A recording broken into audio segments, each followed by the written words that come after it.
We are live tonight. We have, I don't even know your last name. Under my phone, you're Missy YouTube. I don't know if you want to say your last name, but it's Missy. Fix. Is that your last name? Yeah. Oh, I thought it was just you made up. No, that's my last name, Missy Fix. My real name is Melissa. Oh, all right. Yeah, I didn't I didn't know what to put. I just put Missy. You're always on everything as Missy Fix, so I didn't know if it was your. Hey, there's Rowdy. I ought to get him on too to talk. He's a good trash talker. Yeah. So maybe I will get him on. But tonight, I guess I can introduce everything. Tonight we're going to talk about Oregon. You sent me a thing this week, or last week. I think it was last week, about what Oregon is doing. And I read that article. I posted an article, and we was just talking about how it's not the actual director or anybody there. It was somebody who wrote about it and their views of it. But that's kind of what's trending right now too. So, yeah, I have a funny feeling that group, it's Conservation Chronicle, I'm sure that they posted to get all their followers to share it out and get letters written to the commissioner of what they want to see in the new director. Well, and it sounds horrible. You started out, it sounds all right. And then it just gets darker and darker. And you're like, yeah. But what's crazy is that's what people believe. That's what it's going to. Yeah. Yeah, that's what basically they were saying. The majority of Oregon has a whole different view than what we have in the works right now. And that's not true. Portland has a different view. The people of Portland do, but yeah, it's not overall Oregon. We're right in there being, conservative with the wildlife and the habitat and that, and making sure it's monitored. And I don't see anybody else doing that. It's just like California. You have the lower California, and then you have the good part of California, which is beautiful. Everybody up there hunts. Yeah. It's red as you can get. Yeah. If you drew a line, and if they would do that Jefferson, right, that they've been trying to get, I think it'd kind of be bad if they did that, because I think it'd be like Arizona or anywhere else. All the Californians and all the Arizonans or Californians in Arizona, everybody would have moved to that part of the state.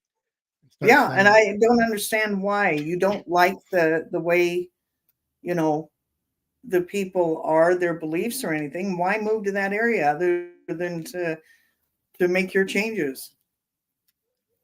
Yeah. So, and with Oregon, the guy that's been there, right? He's been there a while. Yeah, he's been there quite a while. He's been there quite a while. He's just retiring. Mm-hmm. Yeah, he's done. He's ready to go hunt and fish. So do they have anybody in line? Not at this point. They're, by what the governor said, she wants to fast track it.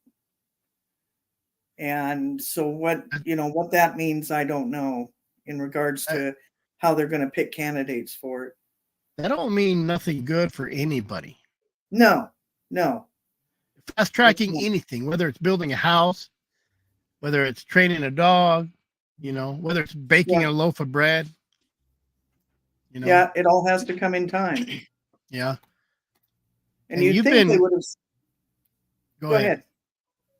You've been meeting with a couple of them guys, have you not? Talking with them? I went to a meeting on Monday with one of the wildlife refuge managers, and I brought up my concern in regards to this, what I'd read, and he didn't even want to go there. He said, "I don't get into politics. I just do my job." Politics, affects his job. Well, exactly. And that's what, I said, well, what is your focus right now? And he said, it's habitat. Right now, we're focused on the habitat of the refuge. And I said, but what is your focus? What are you focusing on? And he said, oh, the the grasses, the native grasses, and every once in a while we'll put in some native brush. And I said, no. What wildlife are you creating habitat for? And basically, it was some of the songbirds and that, and elk. People have been saying they want to see the elk. So they're creating this, habitat that's going to draw more elk in and get them to stay on the property instead of just coming in, milling through and leaving. Then they'll stay. It's going to be, they're trying to make a miniature Yellowstone viewing zoo. Yeah, a viewing zoo, and people are going to want to go up and touch them and hug them and stuff, and yeah, it'll be interesting. Well, it works with the bison, don't it? Yeah, it does. They do a fine job, don't they? So I mean, that's where it's going to. And what are they going to do next? Charge you to go in there so you can watch them? Yeah, pretty much. Right now we have a parking permit that we have to get. We get it when we buy our hunting license. You automatically get a hunting or a parking permit.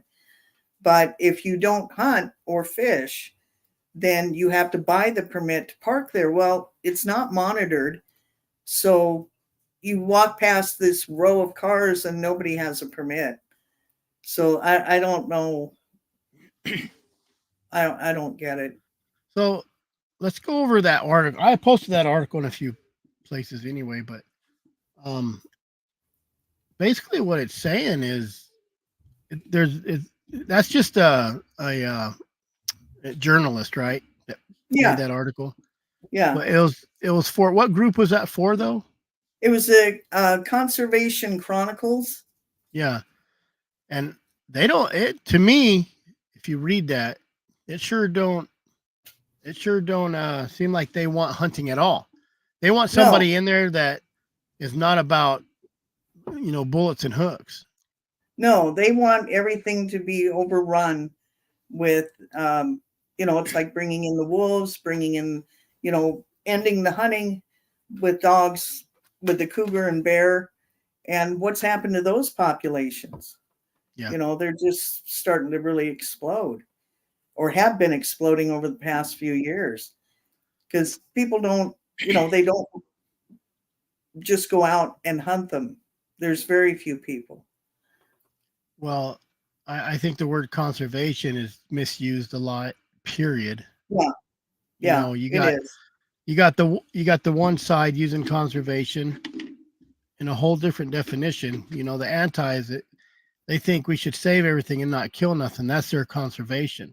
The other side is conservation where we manage it, where you don't have 50 deer in the road getting killed, and you don't have 100 wolves out there massacring elk, or Yeah. And they say that the bringing the wolf in and having the populations of the cougar increase have helped maintain the population with the elk and the deer, in regards to, they take out the sick, they take out the weak, whatever. They're taking out the babies. They're taking out the generations that would replace them. And that's what the people don't see. They're thinking, oh, good, they're just getting rid of the ones that are sick, and that'll keep the other ones healthy. And that's not necessarily the case. Yeah.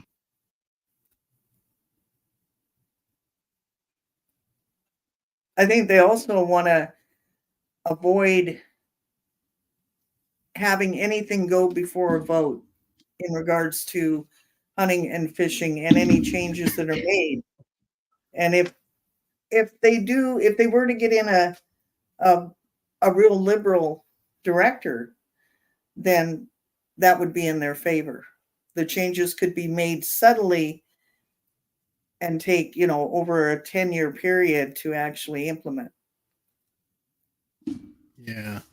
Yeah, that's in that article. She did say we need a democratic, Yeah. Not a just Democrat, but a democratic, and they don't want a hunter in there. Because they say it's a one-way view. They're only looking at it at one way. And, when with conservation, I think it says something about science-based too, right? Yeah. Didn't it kind of criticize science-based? Yeah. It was a they basically criticized the science end of it. Saying that we shouldn't use it. Right. Yeah, exactly. It's and that crazy. Hunters and fishermen don't really have a voice anymore. There just has been, a has-been population. I should pull that up. I can read some of that. The old ways. Yeah. Sure. See if I can get this article up. I can read some of it here. It's not a very long article. What this article says, catch everybody up. On May 10th, the Oregon Department of Fish and Wildlife Commission is scheduled to decide who to hire to lead the Oregon Fish and Wildlife Department as its new director pushed back an initially aggressive hiring timeline.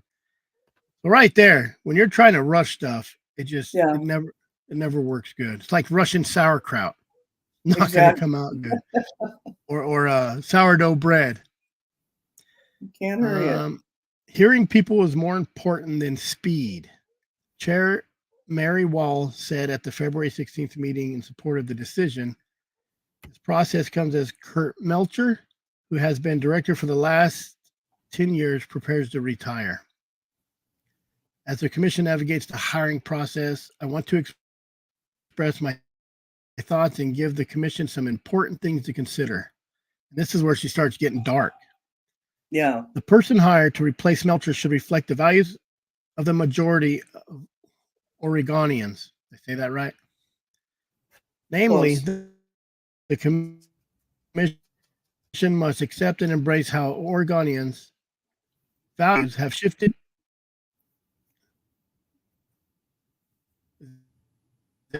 Uh-oh.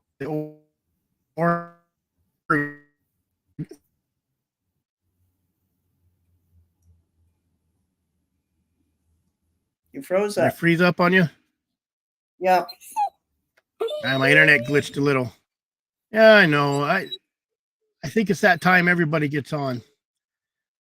Oregonians' values have shifted in recent decades. Our citizens still value wildlife, but it's not usually through the scope of a rifle or at the end of a hook. The North American model of conservation, which has guided fish and game agencies since the turn of the 20th century, is outdated and no longer an appropriate and workable framework for wildlife management in the age of extinction. Right there, it's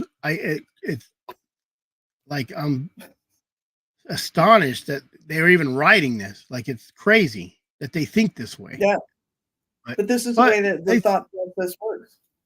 It is. And then you got 100,000 people reading it. Yeah, exactly. Let me see. We should now look to and embrace the public trust doctrine, a legal principle that holds that wildlife are held in trust by the government for the public benefit, not just for hunters and anglers. To make the vision a reality, the commission, along with the new director, will need to secure new sources of funding that are not tied to consumptive uses of wildlife. So that, what do you get? What's that?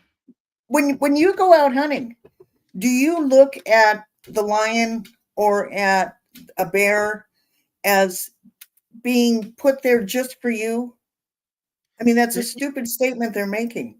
You know how many people I've took out just to tree something and they take pictures? Probably quite a few. Yeah. I don't just go, you know how many lions or bobcats or anything we've let go? You know what I mean? Exactly. Very selective. Hunters, a lot of hunters are selective. And it's not like we're just out there shooting them no matter what. No. I would say 95% of the people that shoot an animal use as much as they can of it. Yep. You know, this year we noticed there was a huge drop off of the rabbit population. And so the real houndsmen out there, you could tell because they weren't carrying a gun. They were just letting their dogs run what rabbits were there. Mm-hmm. And then you knew the people that didn't have a clue about conserving and maintaining a population because they were just blasting everything that moved. Mm-hmm. and a big difference. Well, as a big game houndsman, you always carry a gun. Well, yeah. When I go out into the hills, I do too, but just regular I get it. example. It's just they want the little fluffy world, rainbows and unicorns is what it is. And they think if we stop hunting, it will be better. But where did that lion just attack that bicyclist? Wasn't that up in Washington? It was Washington. I think those it was on that ladies. side of the. Mm-hmm. Yeah. There was three lions. Two went through. The one turned back and attacked one of them. Wow. Something like that. I read part of the article, but that's the third bicycle encounter that I've heard of. There was that one cougar in California. I'm going to say 5 years ago, that was picking off people coming through on their little mountain bikes, and he was finally caught when there was a group of 3 went out, and one guy was having trouble with his bike. His friend was trying to help. The third person says, "I'm going to keep going. You guys catch up." And so when the other 2 finally got going again, they went down the road probably about a mile. And here's the guy's bicycle laying in the road, and there's no sign of him. And so they finally, down in this canyon, they heard a scream, and they went and looked, and the cougar had him. So they tried everything they could to get the cougar off, and they finally did. But they drug the guy back up onto the road and called emergency to get them out there, search and rescue or whatever. And they got him off to the hospital. I think he survived. I'm not too sure. But the forestry state troopers and that went up there to get the cougar. And they started looking around because the guys told them, "We found another bicycle up here." And so they started looking around, and sure enough, back down off this little knob, there was a bunch of trees. And I think they found 2 humans in it, 2, bone sections of 2 different individuals. And what this cougar was doing, he was sitting up on this big rock, and he was just really secluded up there. People aren't looking up to see. And he was waiting for someone to come by. And he would take them out when they did. They finally caught the cougar and killed it. But it's only going to get worse. Yeah. You can't hunt lions up there with dogs, right? No. Can you hunt lions at all? I think you can, right? You can hunt lions. In fact, I believe it's a year-round hunt. They've become so overpopulated that I believe it's a year-round hunt now. I could be wrong. But they won't let them use dogs. No, what they do is they hire people from out of state with hounds to train ODF and W personnel on how to hunt with hounds and achieve absolutely nothing from it.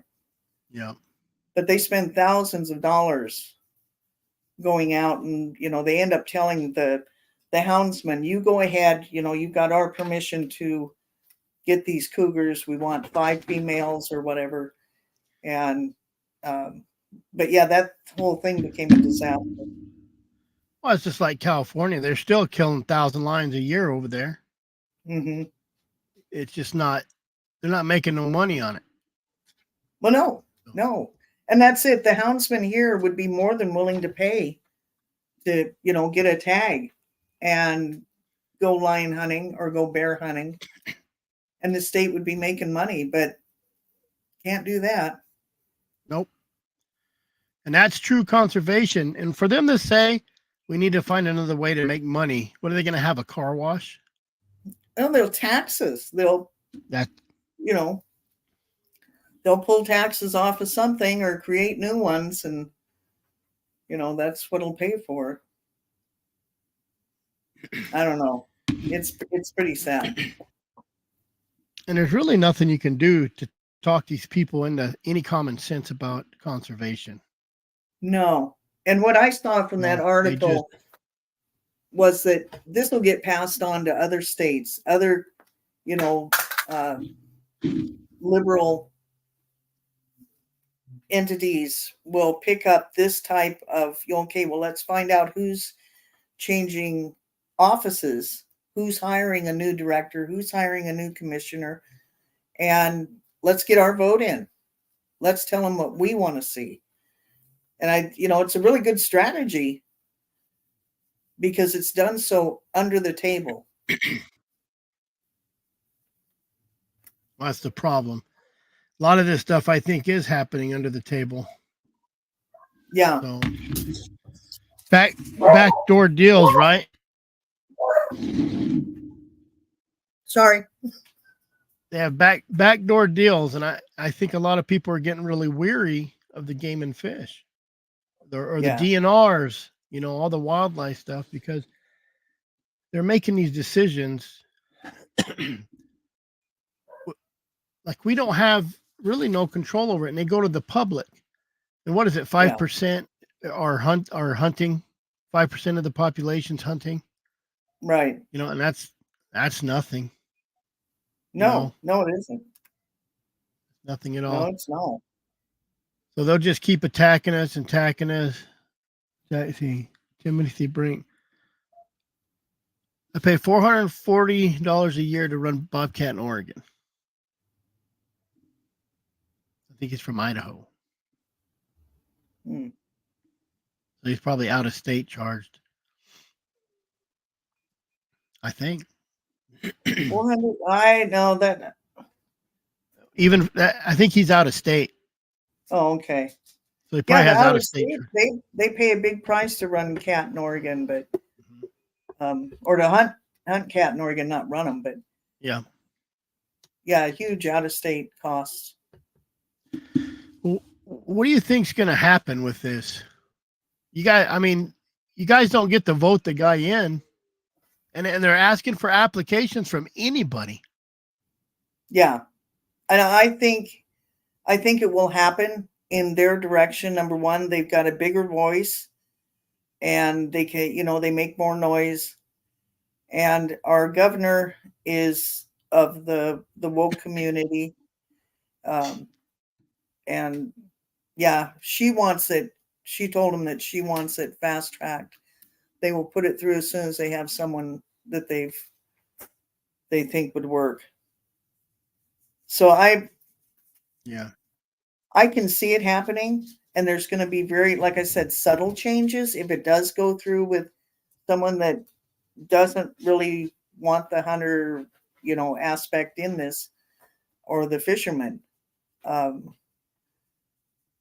I can see this over a 10-year period just really going right down the toilet.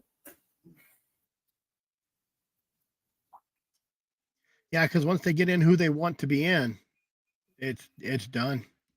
Yeah, exactly. Like, once they get in, he ain't going nowhere. No. And then if he starts just making snap of a finger, making his own decisions, and then what happens then is it bleeds over to other states. Yeah. And that's what I really picked up from that was, okay, let's get somebody in here from out of state, and let's push. You could almost hear it. Let's push these states like Colorado and that are, starting to really talk about and put up bills and that for hunting and that. You could just see that these folks are, they're growing in great numbers. And I think a lot of people say, well, it's Oregon, it don't affect me. I hear that a lot. It's Colorado, it don't affect me. It affects everybody. It affects everybody. You're right. And then sooner or later, it's going to come to your state. And that's what people don't understand. And I think Oregon has always been kind of set off into the background of any kind of political thing. We were never a big voice in much of anything that went on in the country. And all of a sudden, with everyone that has moved in here from various, liberal states, California and that, that's starting to change. And the people, unfortunately, the ones that, I've lived here almost 66 years, and I used to have that attitude of just sitting back and nothing will change. They can't change it. It's not going to happen. Well, there it is. It's happening. Well, they thought that in the 90s when they started getting rid of trapping everywhere. Yeah. Now it's just a gateway. Yeah. Yeah. When they removed hounds I was really surprised when they took hounds out of Oregon for the big game. That I used to love to go up deer hunting and just watch the hounds come through on a bear. To me, that was as entertaining as the deer hunts. So, but yeah, it bled over from California. Yeah, they started it. Yeah, and there's chopping away. Yep, they lost the lions, and it took a while, but sooner they took the dogs off the bear. First they took the collars, and then they took the dog. They put so much limitations on it. It was crazy. Yeah. And then they took the dogs. Yeah. So, and that's sad. What happens to all those dogs? To me, that's. I would. Well, there's a lot. I'm just saying, there's probably a lot of 300-pound coons that are treed up there. Yeah. Yeah. Still coon hunt. So I don't think you can bobcat hunt up there, can you? Yeah, they can. With dogs? Yep. Yeah, so everybody's running. What's that? Yeah, they can do bobcat. They can run bobcat and hunt bobcat. That's fine. Well, they just make the antis have nothing to do. No. So they sit around, they collect money for conservation, and it looks good. Their little pamphlets look good. Their little meetings look good. They got pictures of this or that, horrible, bloody pictures of hounds, pretty pictures of lions or bobcat or a Canada lynx that ain't even down in Arizona, or a jaguar or an ocelot that's illegal to kill already. They make this big point, and people who don't understand, and it's getting less and less. There's people I talk to now is like, oh, I used to hunt as a kid. So their kids aren't hunting, even though they were hunting as a kid. Now their kids aren't hunting. It just gets more woke. Like I think the outdoorsman's watered down, really watered down. I've seen it since I've only been working with hounds for about the last 23 years. And I see that, and it seems like the generation that came after me was the generation we missed for some reason, and I saw a lot of dads out with their kids trying to get them involved in hunting with hounds. And for some reason, when they were little kids, they had a great time. But once they reached that teenage years, they, got into, and I don't know if it was technology, getting into the games or whatever, and just getting more connected and addicted to the computer aspect of life. But we missed a generation. We lost a generation. Yep. Those kids now don't have any interest. All social media. And it wasn't social media then. I think it was just TV started getting a little bit bigger. Yeah. Nintendo came out in the 90s. So kids started playing games.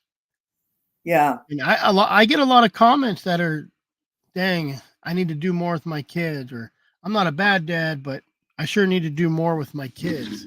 You do a lot with your kids, though, getting them out and, in the woods and that. You do. I found that. I get comments that people wish they could do that, or say they need to do it more, Right. And it's not hard. I think America's so broke, though, you don't want to miss work. And, even me, I struggle for time because I work out of town. So when if they're down here this week for spring break, but when I go up there, they come down here, I can't just go out and make a video by myself, because if I'm gone for a week, I can't come home and then take off, But if I can make time, most everybody can make time. Like last week, I got a video I'm putting together now where we went elk hunting, and I had nobody to watch my kids, so I piled 4 bratty kids in my truck, and we went out and elk hunted. So, but they ride on top of my dog box. They run my dogs when I'm not there. My 2 9-year-olds, they feed my dogs and they do little drags with them, and let them off the chain, and so. Yeah. And I see a lot where people,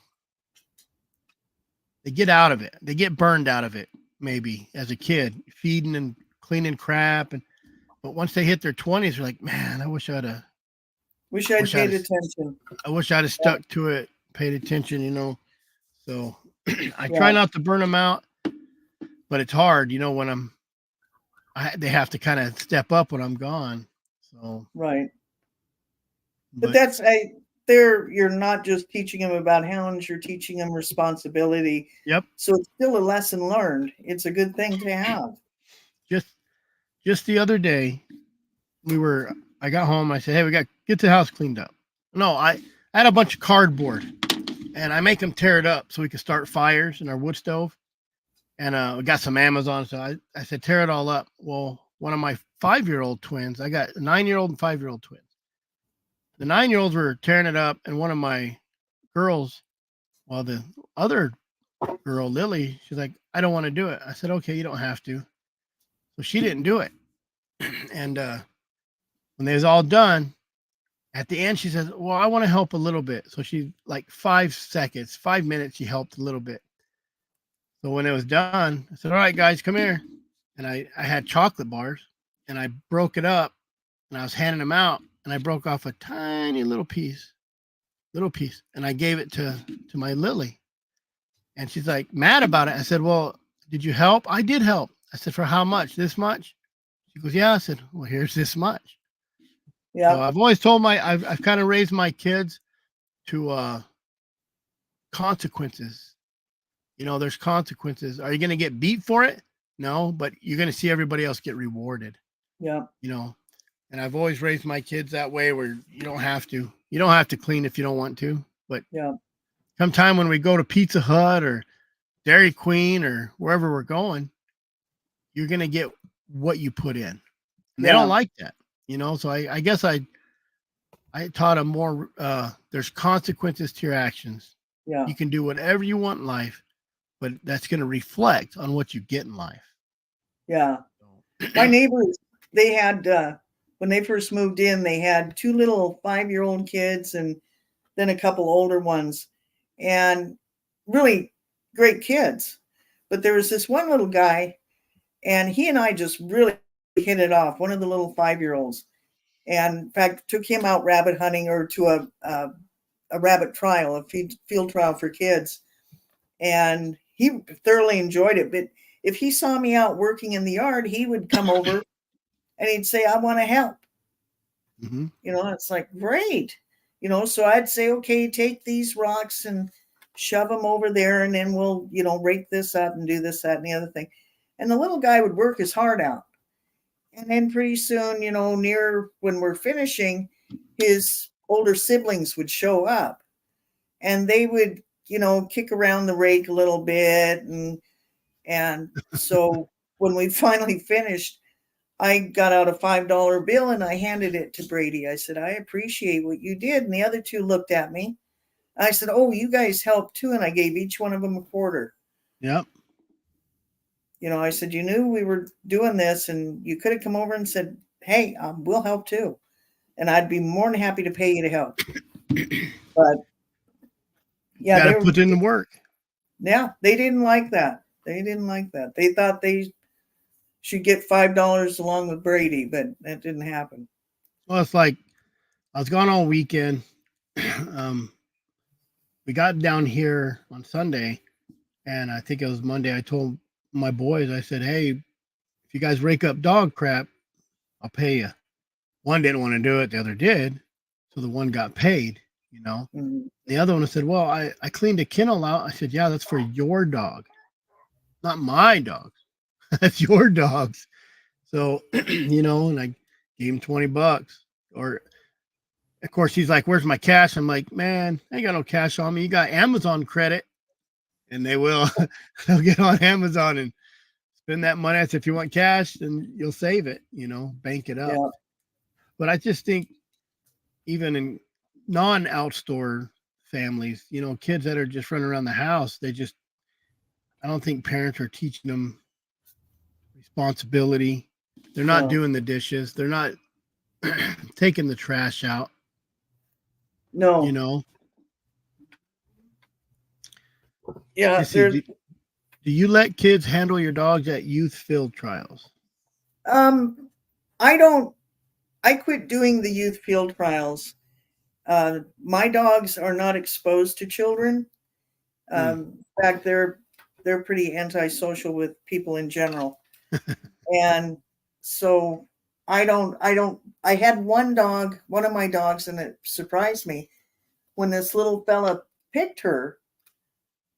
He came up to pet her, and he was real good about it. He was slow and stuff, but she growled at him, and I pulled her right there and said, "No, I'm not gonna. I don't want any kid to have a bad experience." Yep. So, but they're not around kids, so no.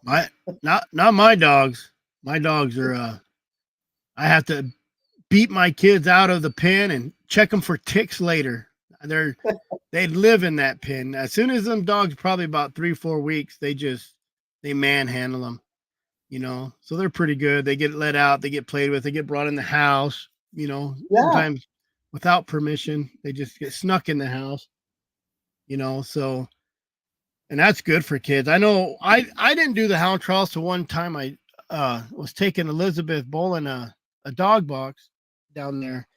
I said, "Oh, this seems kind of cool." And then we went down there and I just kind of got drugged right into it. So every summer we know we're going camping 4 times a year. So I don't know if it's an excuse for that. I don't win nothing hardly. My dogs aren't trial dogs. It's a really big difference, the trials, than when you're out hunting, but I got, so every year, and they handle the dogs too, until we get to the water race. And then they're so busy catching crawdads, it's hard to get them out of the pond. So, right. Yeah. But, they're getting to go out. People need to understand, you just yourself as a human being, you got to get out.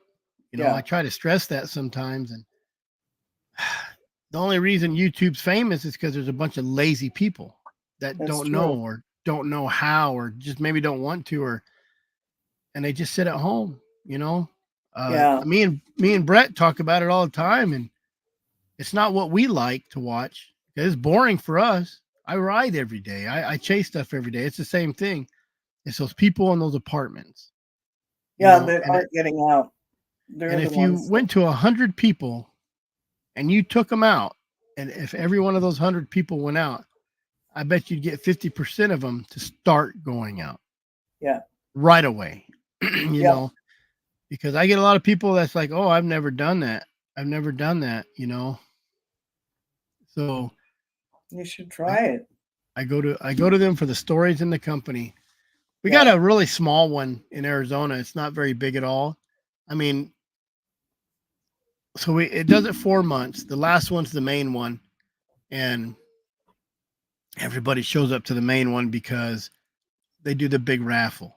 Kind of drives me crazy, and I started going there, and they've been running it for 20 years, whatever. And I'm not very quiet, so I give my opinion. I'm like, "Hey, man, like, all these people that show up every month should get a free ticket to put in the raffle. We should have a member raffle that gets that big prize, because those people will show up. People show up that last one, don't even run dogs.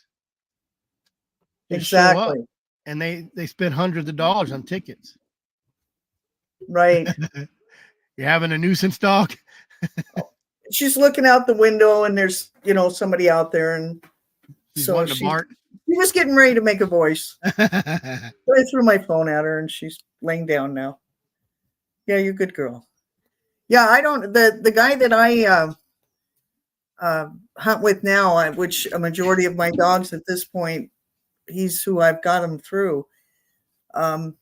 David used to be really big in the field trialing, and we used to have a great club here. We'd have events for handicap and for kids and their family hunts. We would do all sorts of stuff. And it seems like what I was saying, that one generation lost. And the club still exists, but we haven't done anything since 2020. There hasn't been one event that we've done. Yeah, I do it. I'm not a big fan of a lot of people. I'd rather be by myself out there, but my kids love going. Mm-hmm. I get on Amazon, I buy 100 glow sticks, they run around and throw them around all night. They play with all the other kids. I take my quad down. Everybody jumps on the quad and tries to break arms and legs or get hurt, and they'll run the dogs too. But I think it's just a good social event. Like I said, we're not very big. So that's what I like about it. I mean, we might have, let's just say the junior coon drag, we might have maybe only 12 dogs in it, So it's very small.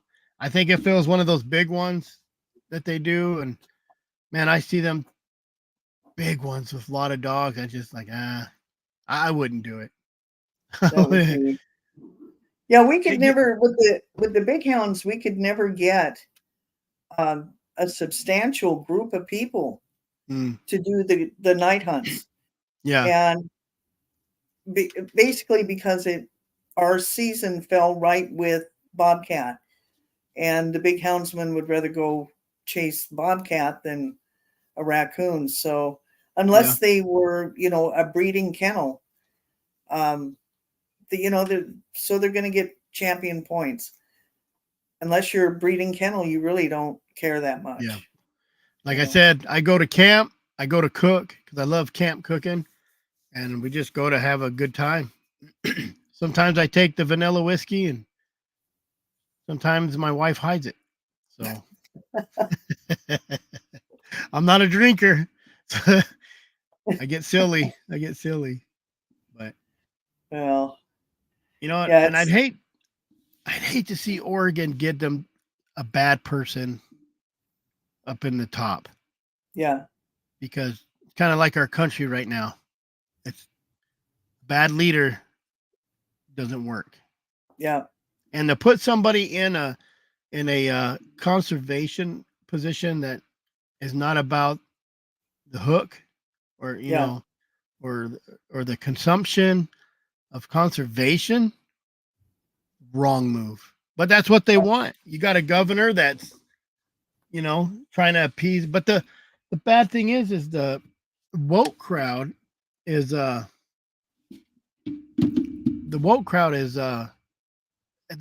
getting to be more, especially your side of the country. Yeah. They're overpopulating. The numbers are really high, and they just don't realize it. Yeah, and they will.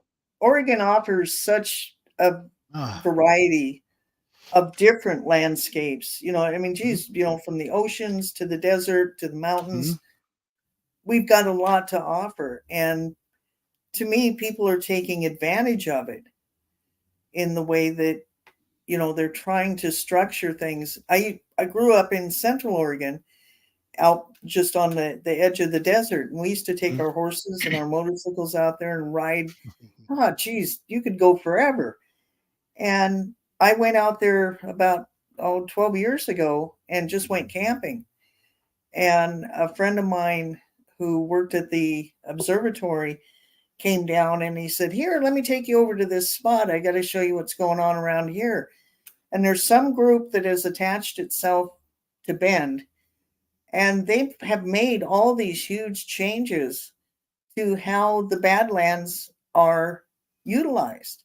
They put in a little tiny trail, and they have a sign up, absolutely no wheeled vehicles, which, I kind of looked at Mark when I read that, and you have to stay on the trail. You can't step off the trail and all, you're going to disturb something. And I asked him about the wheeled vehicle, and he says, "Yeah, you can't be a mom with a kid in a little carriage thing. Oh, just wheeled in general, not a motorized. No, wheels in general. And I said, well, what if you're in a wheelchair? Are you saying that? He said, no, they can't come out here. Ooh, that's and a I lawsuit was right like, there. how are they getting away with that? You know, how do you say, no, you're not worthy to be on this land? Yep. So yeah, isn't that kind of discriminatory? just a touch. Just a bit. Just a touch. Yeah. And it's not. Is it a wildlife refuge or something? Or No. It's just desert badlands. And so who did that? Was it the state or just some no, group did it on their own? it's some group that came into the Bend area. They kind of created themselves. They got into government positions within the city and the county. And by having those positions, they made the changes. It's gonna happen in the DNR too, or the I don't know if you guys call it DNR or whatever it's called over there, but yeah, it'll happen. You know, the deal with the beaver that they've cut back how many beaver can be trapped and where they can be trapped and stuff.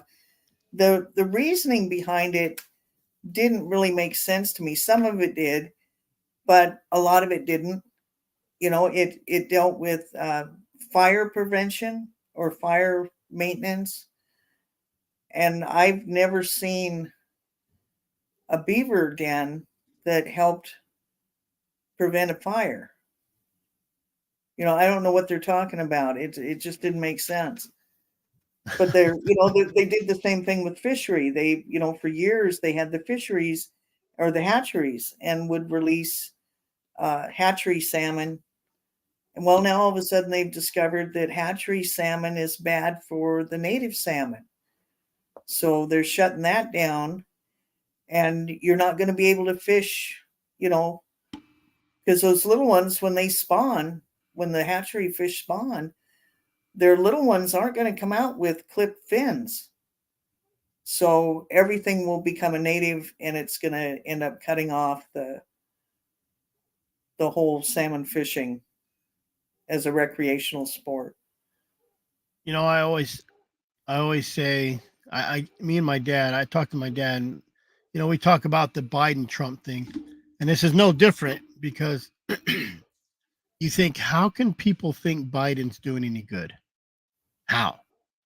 But there's people out there that think, how are those Trumpians even following that guy? Yeah. The same with conservation is you got people who've never hunted and they say, how can those people just go out and whack everything? You know, last year I talked to 3 people on the side of the road.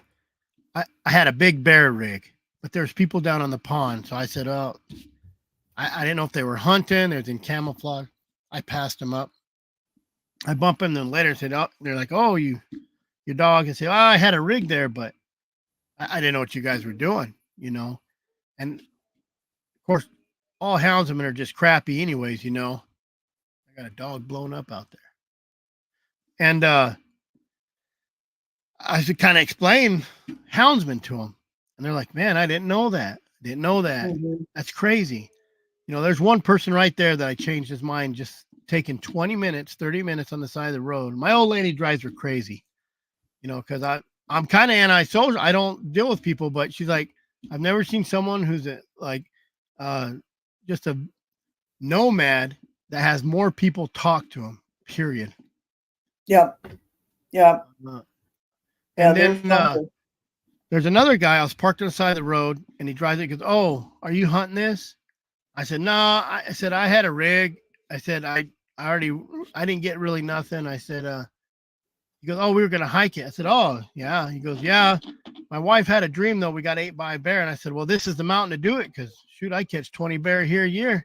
He's like, really? I said, oh, yeah. He goes, you killed 20 bear here? I was like, no, I caught them. I said, we caught 20-something bear last year. I said, we killed 2 of them. So another 30 minutes. And that guy was definitely on the left side of the fence and did not like hunters, period. Dogs. He said, I didn't know that. He goes, that's not what you hear. I said, well, here's my here's my YouTube. Anytime. I said, if you want to walk into a tree with me, here's my number anytime. And totally changed those older fellas' mind. Oh, absolutely. It's easy to change the concept that they have. Mm-hmm. The third one. The third one, I had already released on a bear. Deer hunter comes up. You know, deer hunters, they don't like houndsmen. Archery deer hunter comes up. He says, oh, what are you doing? I said, well, he goes, they seen a little bear up here on the pond. I said, yeah, I think I'm trailing it probably right now. And I looked down and like, actually, I think I'm treed on it. Oh, yeah. I said, if you want to come in, I said, I'll tell you what, if it's a big boar, you can kill it. I said, but if it's small or female, I'm not going to let you kill it, man. That's kind of who I am.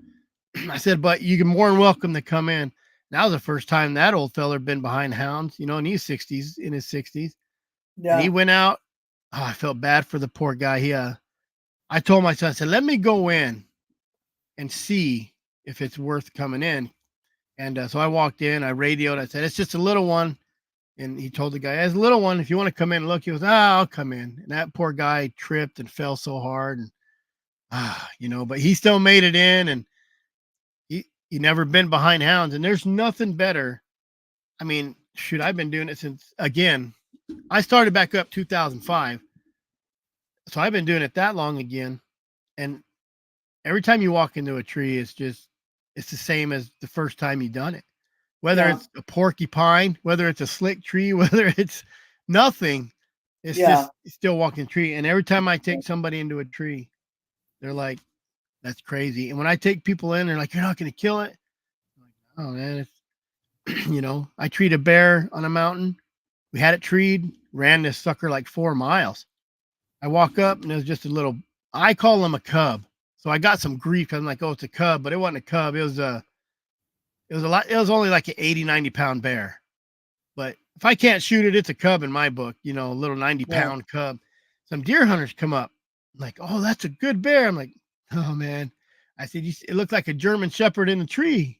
Like the ears are huge. And I said, it's not. I said, I promise you, that's not the first bear you want to shoot. But if they were sitting in a tree and that old bear come walking by, that bear looks 500 pounds. Oh, yeah. So they would have shot at bear. And I get it. It's legal, you know. If you don't have dogs, you can't be picky. You know, I can go catch 10 bear tomorrow and say, nah, and go to the next day and try to catch some more bear, you know? Yeah. So I didn't even, oh yeah, we killed one bear last year. Only killed one bear last year. My little brother killed it, you know, and we had 2 bears in a tree. My uncle used to bear hunt with hounds, and that's how I got curious about it when I was a kid. They'd never take me out or anything. I don't know. There's something about taking girls out, or I don't know. Anyway, but he always had these beautiful rugs of, you know, the bears that he had gotten. And the stories, just sitting downstairs in his basement, he'd be telling my dad the stories of the hunts that he had been on. I was fascinated with it, just listening. You know, I'd never been out on one, but to me, the story alone was worth a lot. Oh, you can go any big game houndsman and get some good stories. Yeah. You know, some not good, you know, some real good that weren't good. You know, the best story is probably, you know, I mean, I've gotten my mule stuck in a tree, not on the trunk, in a tree. You know, I got on a trail, I was by myself, running down in dirty country. I thought a trail went all the way around, it didn't. I said, well, we'll just go up here. I'm real bad about saying, well, I'll just go up a little more. So I'm leading her up. It's actually in one of my videos. And there's like a little fork in a tree. We went under this tree and the saddle horn lodged up into the tree in that fork, you know? So I've probably never had a horse stuck in the top of a tree before, but I did, got her out, got down to the bottom. And then when I got down to the bottom, I realized part of my saddlebags ripped off. I had my $1,000 camera in it. So I had to go back. And get it. Hunt that down. Yep. So it's those stories. I didn't catch nothing, but that's probably one of my favorite stories because that poor little mule, she's a great mule, stubborn as heck, but I drug her over. She didn't run me over when she could have. And, we had a good time. But that's the stories, people love to hear the stories, but they don't want to make their own stories. And it drives me crazy. Yeah. And that's important that you make your own story. It is. It's it's really important. And that's why I always stress for people to get out. You got to get out. Even if you just go walk in the desert. Yeah. Take your kids, walk in the desert. Take a slingshot. Shoot at some birds. So much out there. Shoot at some rabbits, something. So, and that's why I'm trying to start that campfire roots. Because I want to take kids that can't get out and get them out. I want to get them off the phone.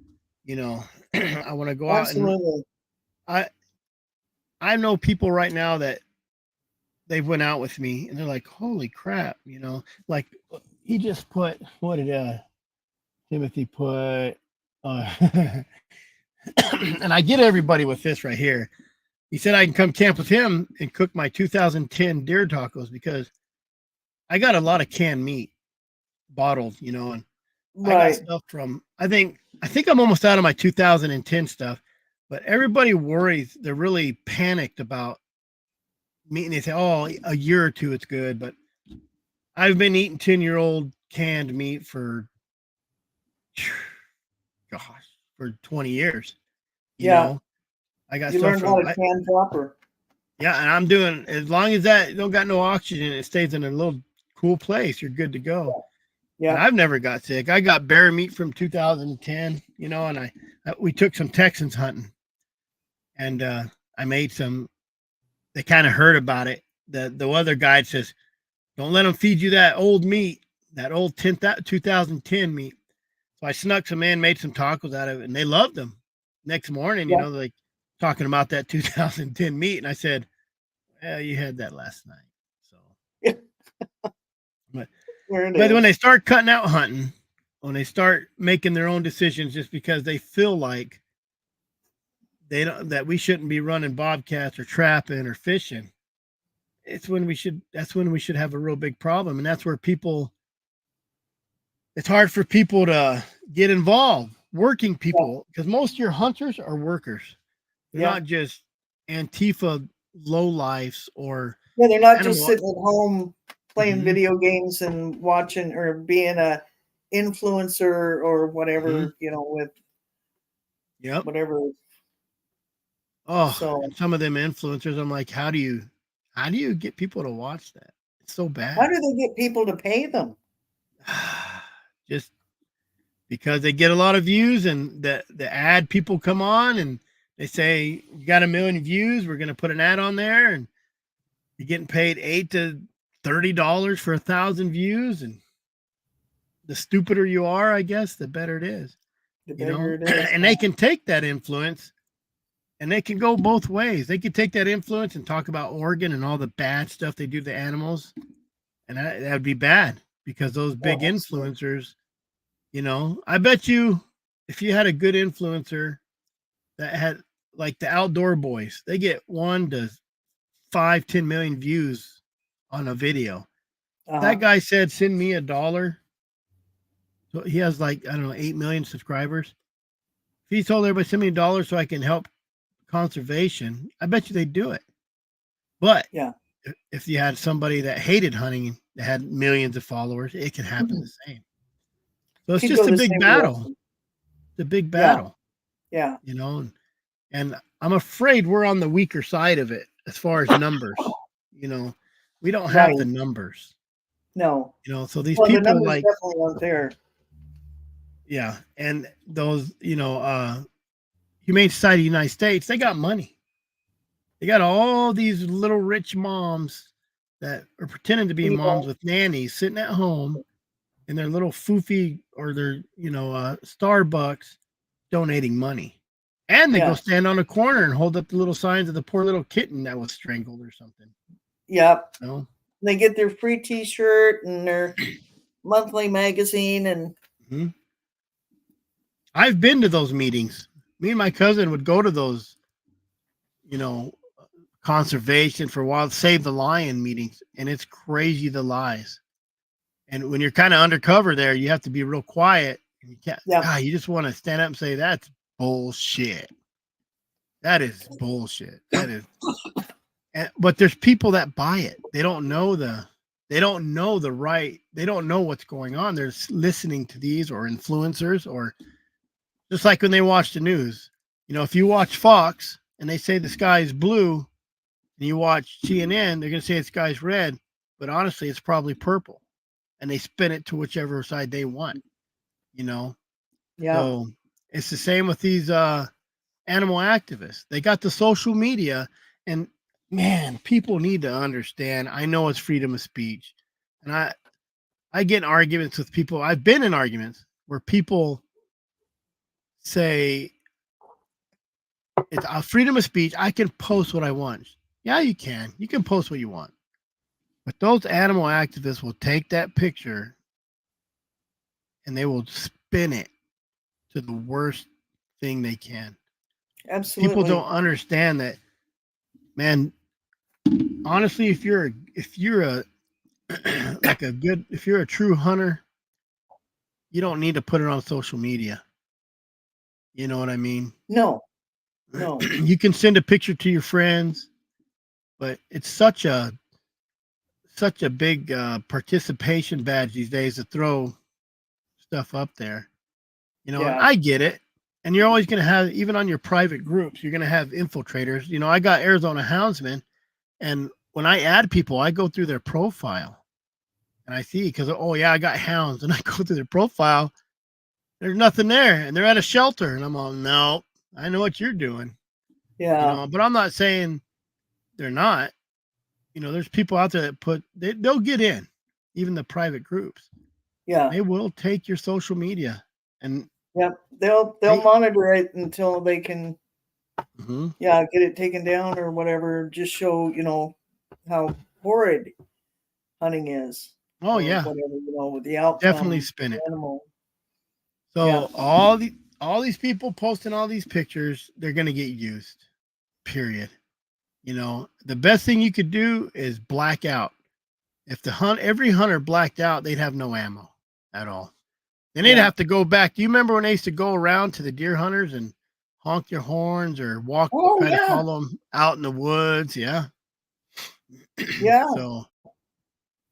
And you don't see that. I mean, it used to be when they'd come back into town after deer hunting, either the deer was propped up on the hood of the pickup, or at least the antlers were showing out of the bed of the pickup, something. And they were stopping everywhere they could to chit chat and went to the gas station. Yep. Stop at the gas station, stop at the little shop. Grocery. Yep. And then go talk about the deer. Everybody go out and look at it. And so you don't see that now. No. I can't remember the last time I saw You can't do that now. No. You really can't. You really can't. That guy's over there deer hunting, and that kid and the kid's dad come up, and the kid's like throwing a fit. There's a video out there where they're bashing the guy for deer hunting, and he has his little kid cussing at him. I'm like, God dang. My kid cussed at another adult, no matter what. I'm going to tell you can get smacked. I'll tell you that right now. I can't imagine ever have done something like that. Nope. We had a guest on. You seen those guests on Monday night? Oh, Tina and Tom. No. I did. Yeah, I did. And they're talking about how they were getting their butts whooped real bad. They were more afraid of the mom whooping their butts than the dad. Yeah. Than the dad or doing the crime, But that's how the world is, and it's just getting worse. And it's all we like right now. I got Save the Hunt Colorado up.com. They're fighting a fight over there. Yeah. And it really, all this money that people spend at Circle K, or Burger King or OnlyFans. I don't know what they're spending their money on. Take $10, donate to these guys because they're out there actually fighting, and we can't fight. I work. Everybody works. You know what I mean? Yeah. So it's dang worth it to send somebody $10, $20, $30. Yeah. To do that fight for you. And figure out what you spend on a month's worth of coffee. Yeah. At Starbucks or wherever, and take that amount and just send it in. Man, it makes a big difference. I'm doing my taxes. I added up. You know, you could write off all your fast food basically when you're eating out and you're out on the road. Man, I had like $3,800 worth of fast food. It was dinners too for clients, but God dang, $3,800. Yeah, that's a lot. I wonder why I'm fat. So. I'm cheap as hell. I don't spend money unless I got to. Well, you won't have to spend money on hunting no more if we lose it. Well, you know what? This guy, I drove around with a bear on the top of my bed cover. Every time I got a bear, I throw it on my dog box and I go to Filiberto's. It's a little Mexican place up in Snowflake or Sholo. And they love every time I pulled in, they'd all come out, take their little pictures with the bear, and I'd order my carne asada fries. And as soon as they seen my truck pull up, they'd all come out and take a look at it. So see the bear. Yeah, but that's it's a hunting community. So yeah. Well, that's it. Like over in Bend, when I left there in '78, the population was 16,000, and today it's over 120,000. And I don't know where they're getting the resources to maintain that kind of population, because the water is not, it can be sketchy at times, and I'm from Maricopa, and when I grew up here in '86, we had nothing here. I bet you there's only a couple thousand people. There's all the outskirts, maybe 5,000 people. I don't even know, it wasn't much. Now there's they put 50,000 houses in here. We got an overpass over the train tracks now. We got 4 Circle K's and Walmart. All the fields I used to hunt are gone. The fields that used to grow food for people, they're living on. So the last time I went to Bend, I had to drive past the house that I grew up in. We grew up way out in the country outside of town. But I drove past my old house 4 times before I could recognize it, because I didn't know really where I was. It's just the houses are just stacked up next to each other, and there's no more open land. It's just, I don't know how people live like that. I couldn't do it. So what do we do about Oregon? Just keep your eye on it? I mean, how do you start? I think at this point, the only thing that I can think of is for the hunting community, the fishing community, the trapping community, write letters and send them into the commissioner and say, this is what we would like to see. This is what works in this state, as far as a director goes. And, that's the only thing I can think of to do, is to write the commissioner, because these people have got a huge voice. They've got a huge voice. And if we sit back on our laurels and not say anything, they're going to say, well, it's not that important to them.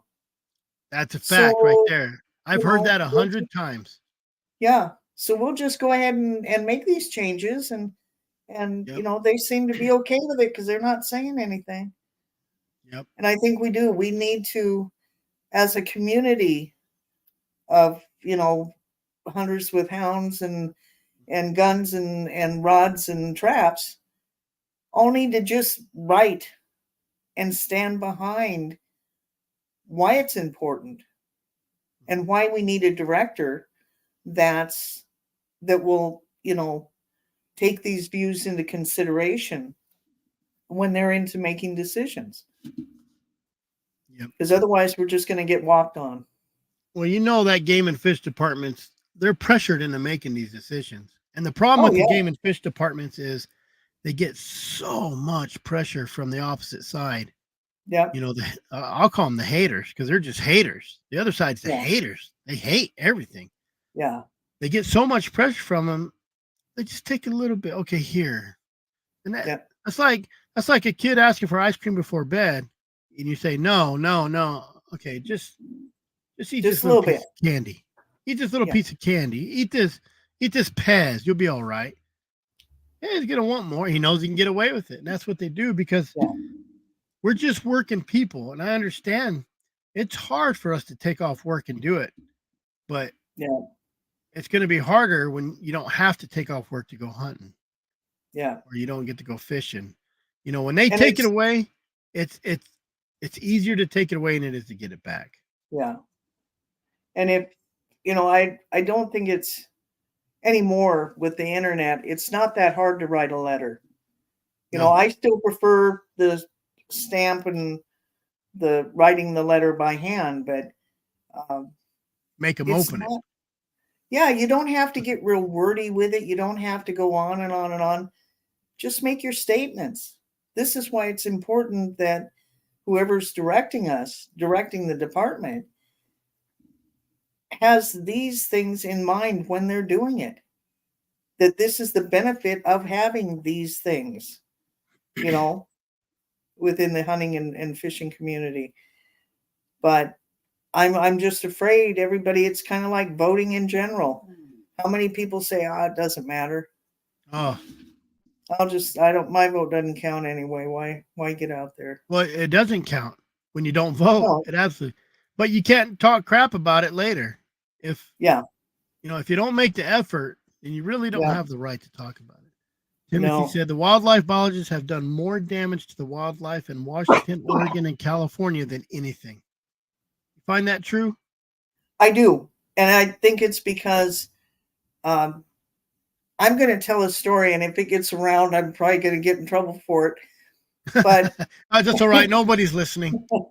Our wildlife biologist here a few months ago sent a friend of mine a picture of a cottontail rabbit with the question, "What is this?"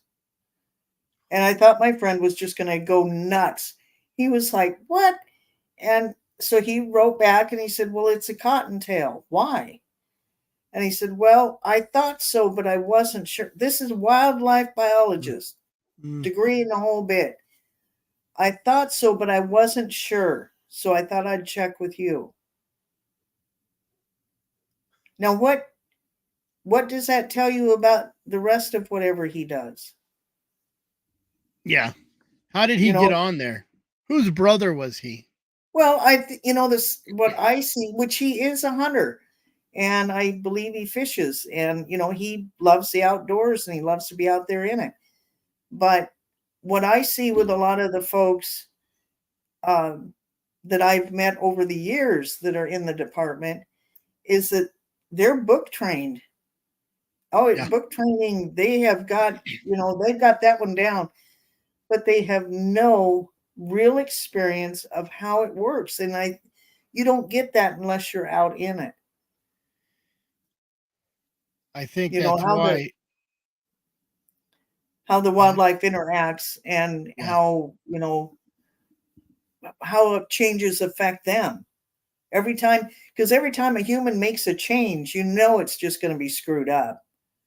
We've yet to do anything that hasn't 10 years down the road destroyed something else in the process. And I don't know. I just see a lot of people in the wildlife department that they're book smart, but they're not experience smart. I think that happens in even like the game wardens. My son said there's some people in the academy that never hunted in their life. Yeah. And it's kind of sad because they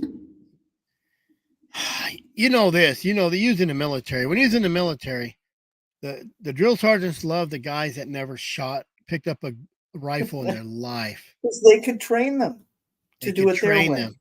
And he said those guys will shoot better than you because they're going to listen to what we tell them. Why you think you already know how to do it.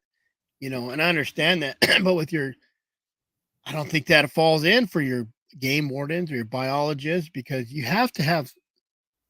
I think my son got on Game and Fish because, well, maybe because they're trying to catch me do something wrong. I don't know, but because he told him, yeah, I've done this and this. I'm not perfect. I know that world. And I Yeah. think that's one of the reasons he got hired, because he had experience in it. He knows all the ins and outs of the legal and the illegal part of life. Yeah. So We've had 2 or 3 game wardens that were caught either poaching or, there was something illegal being done by them. They were not, yeah, and yet they were representing the law of hunting and fishing. And it's, I don't know. I got a little story to tell there. I won't say names, and everybody in Arizona knows who it is, especially where I'm from. But there was a game warden, and there's 100 different stories about this. But in a nutshell, game warden got caught doing some illegal stuff, sues the Game and Fish, wins money, and then becomes, a game manager. Mm-hmm. So either he did wrong and got out of it, or Game and Fish did wrong and he won it. So it just goes to show you too, though, that even the Game and Fish are played dirty with their own people. Yeah. Yeah. I want to do I just seen Houndsman XP did a. Did you listen to the one about the game wardens, the love affair? No, I missed that one. Yeah, I think it's only on YouTube. I didn't see it on the. So, anyways, they're talking about the relationship, and I'm like, man, you got a BLM ranger and you got a game warden on there talking about a relationship, and they were fair. I'm not going to bash them too much. Me and Brett are going to go over it on one of our lives, and they did say there's a bad apple on both sides, and that goes for the biologists too. There was a rumor of a biologist up here close that was fudging the number so they could get rid of mountain lion hunting, But I've talked to guys that hunted with them, and they said, no, I don't think that's true, But man, the best way to get what you want is infiltrate the enemy. And that's why all these people are getting jobs, getting up there high. It's happening in our government. It's happening in our game and fish. People who hate America are running our country. People who hate hunting are running our conservation, organizations, department. So it's not really fair. It's hard to, like I said, the average working American don't have time to take off and go to a meeting because they're afraid they're going to get fired and can't pay their bills. Exactly. We're not going to go get on welfare. It's a lot about just keeping your job. You just keep nodding and, okay, that's what we're doing. They just sent out a notice that our forestry department, the Oregon Forestry Department, is going to cut back on the amount of logging that they normally, permit for. Yeah. And which means once they shut off a section of land, they go in and close every road by digging these great big 6-foot, ditches so you can't ride anything through it. And you can barely walk around because they get them right butted up against trees. But I'm thinking of we've had 2 major fires here where towns were destroyed, people's lives were destroyed, a lot of people were killed. And the way the forestry, they get to the point where, okay, well, we don't want a whole lot of logging going on. And before you know it, a bunch of trash builds up in the underlayer, and you end up with a fire. And then everybody belly aches because, well, why did this happen? Why are we not? After that last big fire we had, they talked about how they were going to have to start doing more thinning, keeping the ground cover down, blah, blah, blah, blah, blah. They were going on and on and on. But a year went by after the fire, and now that's forgotten. And so, nothing is being done. And now they're saying, no, you can't go in there and log. Those roads get shut down. If they have a fire, there's no way for people to get in there to fight the fire. Yeah. Because that used to be the loggers' job. They knew where all the roads were at. I don't understand why they want people out of there and not keep those roads clear. It drives me crazy. I don't know. When they shut, in my book, forestry is the biggest waste of government funds known to man. Yep. I've seen those guys. What are you doing? Well, I didn't want to go out, so I'm just rearranging some paint in the shed.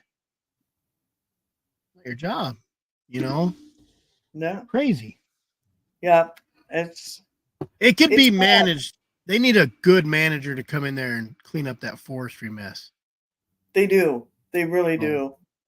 And the forests do need to be cleaned up. I mean, the underlayer in the forest is just built up to a point because they don't do any maintenance on it. And unless the logger gets in there and either really thins it out or clear cuts it, which is just horrifying. I can remember when I was flying back home from Fort Bliss, there were some people coming into Oregon that hadn't been here before. And as we flew over Mount Hood and the surrounding areas and that going into Portland, I was amazed at how many people made the comment, oh my God, look what they're doing to their mountains. Because there were, little clear cut sections. Yeah. And it wasn't long after that, there was clear cutting got shut down for a long time. Huh. They just, you could go in and thin things out, unless it was, if it was private property, then that's kind of yours to say what you do with it. Yeah. But if it was state land or federal land, there was no clear cutting, there was no cleaning, there was just a mess. And they wonder why a fire breaks out and burns the crap out of those areas that aren't like that. And what's funny is that fire gets to that clear cut or where they clean it up and it stops. And it stops right there. Mm-hmm. Yeah. They don't, I don't know. I think it's, it's a never ending circle of they, have the ideas of what should be done and stuff, but they don't have the experience of what prevents. Look back in time, and they don't want to admit that, the older ways worked. We didn't have the fires that we have today. And it wasn't because there was a lot of management. It was because the loggers were out there and they were keeping the grounds clean. They kept it cleaned up. And if a fire broke out, a lot of times there weren't enough personnel or it took them forever to get there.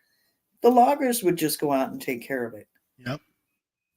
They knew exactly how to get there in 10 minutes, compared to right. having to look on maps and, well, we could go this direction. So I don't know. Like I said, it seems like whatever humans touch, we ruin it. And now it's the speed we're ruining it at is just escalated massively. I mean, the old days we had buck saws, and we got chainsaws, and then we got the jiggers that come in and just strip them down. Oh yeah, you sit in a machine and just whack them. Yeah, it's amazing to watch. No, it is. So they can clear those forests pretty quick. I've seen those guys. I worked in the industry, a couple times a few years ago. So, but it's amazing. And the amount of wood, and nothing goes to waste. I'll tell you that. Even our trash off the chipper, I'm talking a bark pile trash, was shipped to a power plant that they burned everything for their power, and all that trash even got used. Got used up. Yep. And people, it's all they do is worry about habitat. Oh, termites ain't gonna have nothing to eat, or I don't know what I don't know how they think. It's crazy. Or the speckled wood, the spotted owl or the speckled woodpecker or whatever it is that they're trying to protect, and then the forest burns down, and his whole you killed thousands of animals for one animal. And the spotted owl, they made such a big to do about that thing. It wasn't even a native bird here, but now they've got another little guy. I can't remember what kind of owl it is. A barred owl, maybe. But anyway, that barred owl that is a native owl to Oregon is now on the chopping block because it is taking away from that stupid spotted owl. And I don't understand what's so special about that owl that we have to give up everything for it. We literally destroyed our forestry, logging industry, and because of that owl. The environmentalists were able to completely shut it down. There's nothing special about it. No. Like having a girlfriend that her second toe is too long. You find a reason to get rid of her. That's all it is. It may be stupid. It may not be relevant to nothing in your whole life, but they'll use that. They will use that spotted owl, and they will put a little picture of a little baby one with a nest on the ground, and they will cycle that through all these people, that the other 95% of people that don't hunt, and they'll get their dollar. And then they will pressure the government, the state, the city, the forest, everything they can. They will pressure them until, just like a little kid, I want this. I want a cookie. I want a cookie. I want a cookie. Just take the cookie and get out of my face. Exactly. And that's what they do. Here, take half a cookie. Here's some. I don't. Yeah, that's why I think that we have, just watching what has happened with our logging community and now headed into the wildlife community, why it's really important that people pay attention. Write your letters. Even if you say, I'm against this, I want to see that, whatever. But get your voice out there. I think you got to make a big stink. You got to make a big stink about it. Like they do. And you've got to make a big stink out of it. Man, getting people to come together, they just don't understand, you get the deer hunters to go with the hound guys. When they're done with us hounds, what do you think they're going to go to next? They're going to go to New Mexico. They took scopes off of muzzle loaders. That's a death by 1,000 cuts. And then what they're going to do next is get rid of the inline muzzle loaders. It's going to be a traditional or a primitive unit. And then when they get rid of those, they're going to get rid of cap and ball. So you're going to be flintlocking. They'll just keep going until nobody wants to hunt no more. It's like California. I think they took away the GPS collars.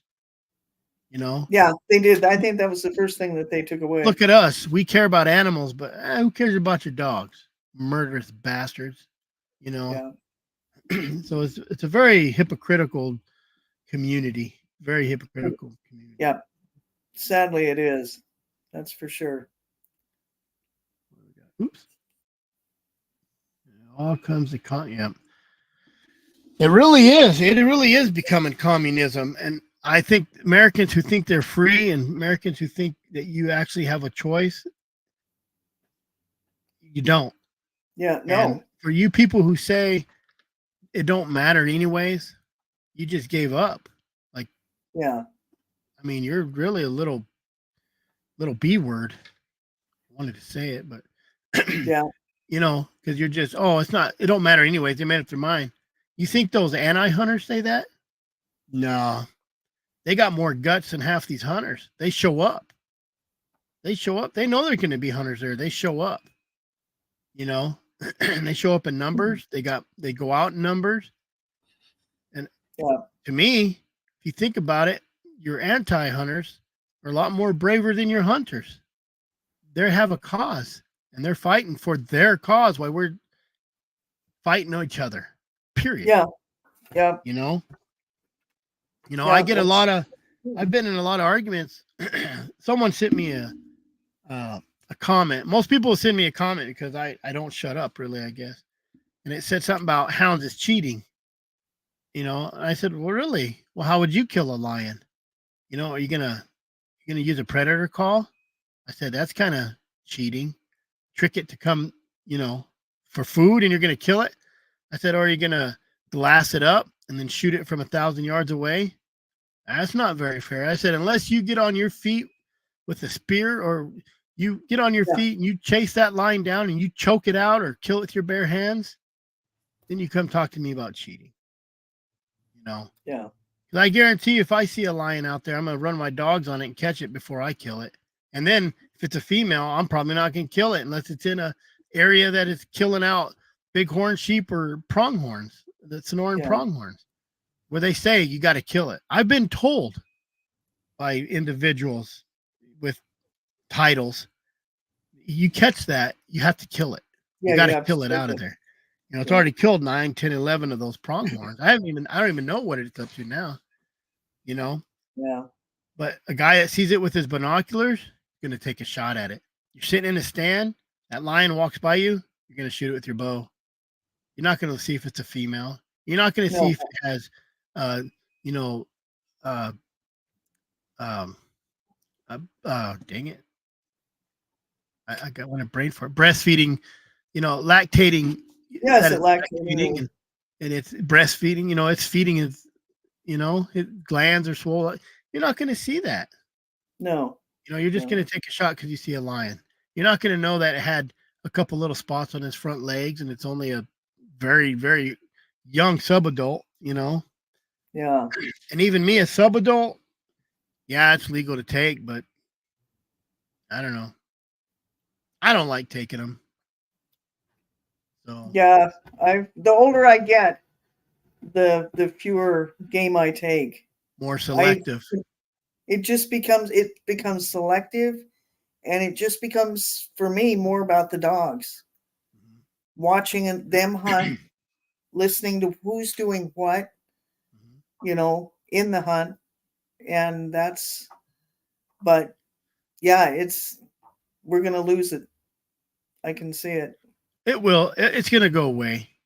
I mean, in order for it not to go away, we'd have to just pile the game and fish and DNRs and the wildlife offices. I mean, just like we'd have to basically, just like the antis do, we'd have to just nag them so bad about it, you know, that they give us our cookie. And apply for those positions. You know, that's another thing. Get in on that commission. Try to get in on that commission. Yeah. You know, yeah, make a difference, you know, but that's a tough job. Yeah, it is. It's not. And it's hard to be somebody who goes against everybody all the time. You know, it's easier. It's easier to say yes, be a yes man than is a no man. Trust me, I know. My whole life I've had struggle. I've run my mouth. So.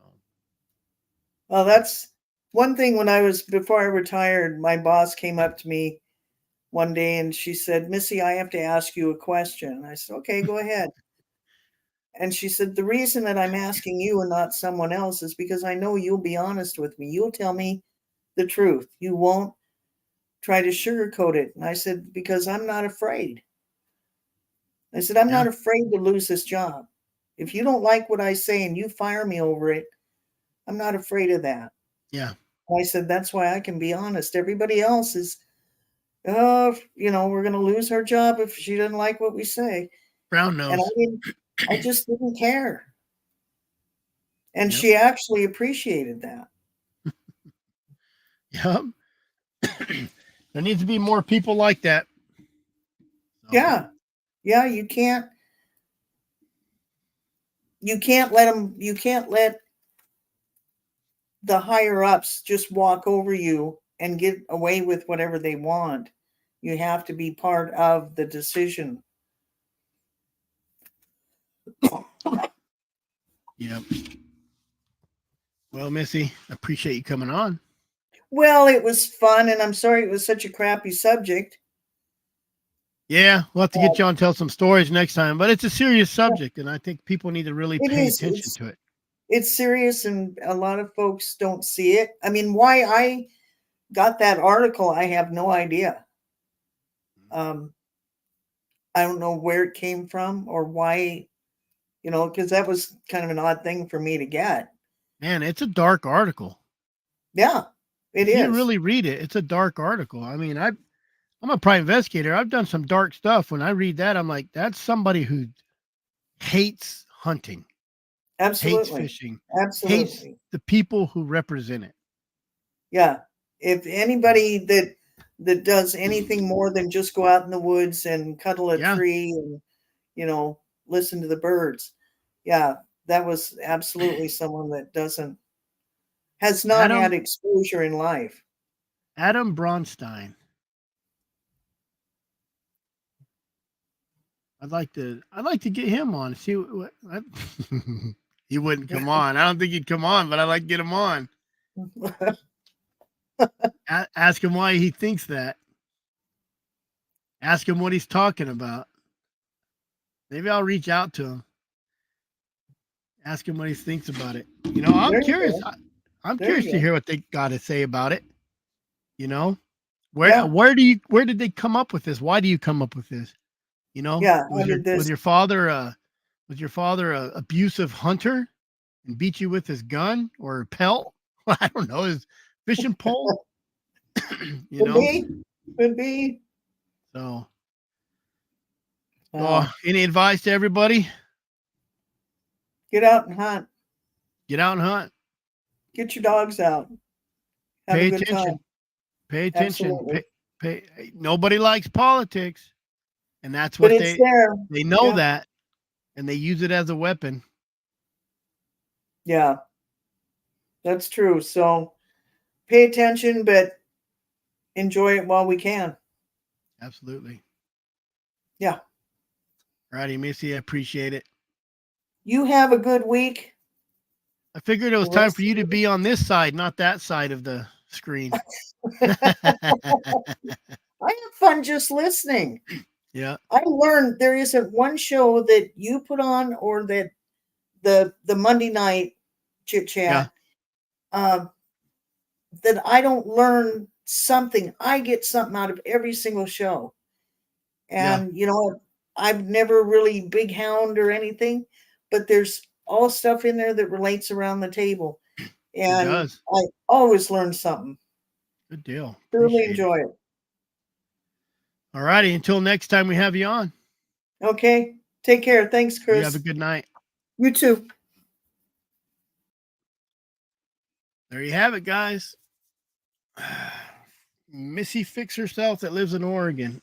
You guys need to really, I think everybody needs to pay attention and to where you are and pay attention to the states, because if your neighbor's house on fire, your house may catch on fire. It's going to spread. So if you're not helping put out your neighbor's fire, then man, you're not protecting your own house. And those guys are sneaky. They'll sneak it in and they'll hire somebody like Oregon's trying to do. And if you read that article, what I'll do is I'll post on my I'll make a post on my community page and try to get this article on it. And you can read it. It's a dark article about somebody who hates hunters and fishers and everything they represent. And it's those people that are gonna keep coming after you. And unless we literally start storming I better be careful. They got Trump for this, but start storming your capitals and your game and fish and your DNRs or whatever they call it back where you are, and making a big deal about it. If you don't make a lot of noise, they're just going to keep you, the other people, they'll keep making noise, and they'll take a little bit at a time. So let me go to this organization is fighting Colorado right now. I don't know where they are. I got to get Dan Gates back on, see if he can tell us what's going on. But, they're chopping away at them over there. And this organization here, they're trying to get $10 million. They need $5 million to fight California, they say, $5 million. And then anything left over to go to the next state and start helping them out. But we do need a central place, I believe, to send money. And I think, dang it, what's that other? And I'm brain farting tonight. There's another website. I'll post it when I find it too. You know, they help out too and send out all the legislature that's going out. Comments here. But pay attention, because one day you're going to blink and there's not going to be no more hunting left. So, not going to be no more fishing. They've already wiped trapping out as much as they can until they get it again. But lend a hand. SaveTheHuntColorado.com. Send them some money. Look them up. It'll take you to their website. Man, be careful what you post on social media too. I know it's freedom of speech, but don't give the enemy no ammo. Post respectful, and be kind. Be kind to your houndsmen. Be kind to your deer hunters, your archer hunters, and even be kind to them bird hunters. Got to get together at one point and keep what we can, because our kids, our grandkids, are not going to be able to do it. You have any questions? You have any show ideas for either mine or Brett's show? We do Brett's Monday night. It's 4:30 Arizona time, 5:30 New Mexico time. Nick Nolte. I'll look him up.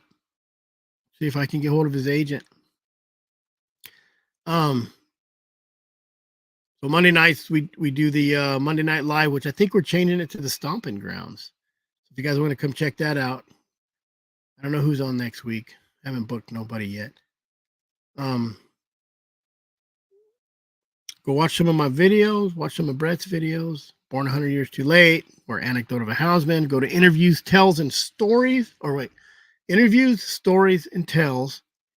And there's a bunch of interviews there. Very cool stuff with old-time houndsmen if you're into the houndsman stuff. Until next time, you guys, always remember, keep your powder dry and stay safe out there.